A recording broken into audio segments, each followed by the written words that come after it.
बांग्लादेश में आरक्षण की आग भड़कने से हालात बिगड़ते चले गए और देखते ही देखते बांग्लादेश की पीएम शेख हसीना को देश छोड़ने की नौबत आ पड़ी।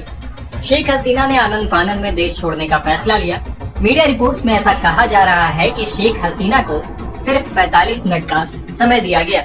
सेना ने उन्हें इन 45 मिनट में बांग्लादेश छोड़कर जाने को कहा। हालात ऐसे थे कि शेख हसीना को जनता को आखिरी संदेश देने से भी रोक दिया गया। सेना ने उन्हें जनता के नाम आखिरी वीडियो संदेश भी नहीं देने दिया। ऐसे हालात में शेख हसीना ने अपने दोस्त भारत को फोन मिलाया और भारत सरकार से इस मुश्किल समय में मदद मांगी। विदेश मंत्री एस जयशंकर ने आज राज्यसभा में शेख हसीना के भारत आने को लेकर कई बड़े खुलासे किए। राज्यसभा में बोलते हुए विदेश मंत्री एस जयशंकर ने बताया, शेख हसीना ने बहुत ही कम समय में भारत आने की मंजूरी मांगी थी। उनकी ओर से शॉर्ट नोटिस जारी किया गया था। बांग्लादेश के अधिकारियों से उड़ान की मंजूरी के लिए जब हमें अनुरोध भेजा गया तो अनुमति दी गई थी। इसके बाद शेख हसीना का विमान पहले अगरतला फिर दिल्ली उतरा।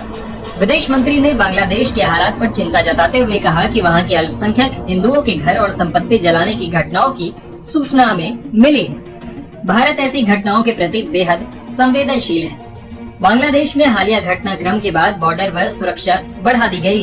गृह मंत्री अमित शाह ने भी बयान जारी कर कहा है कि घुसपैठिया संकट पर हम सख्ती से काम करेंगे।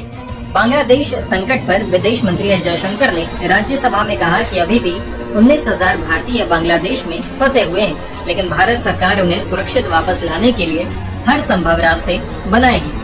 उन्होंने ये भी कहा कि पड़ोसी देश की परिस्थितियों पर हमारी नजर है और हम लगातार अपडेट ले रहे हैं। On 4th August, events took a very serious turn.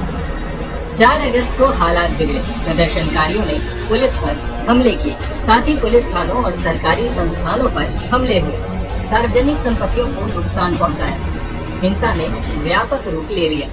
लेकिन सबसे चिंता की बात वहां के अल्पसंख्यक है। अल्पसंख्यकों के बिजनेस और मंदिरों को अलग अलग स्थानों पर नुकसान पहुंचाया गया है। 5 अगस्त को कर्फ्यू के बाद भी प्रदर्शनकारी ढाका में जुटे।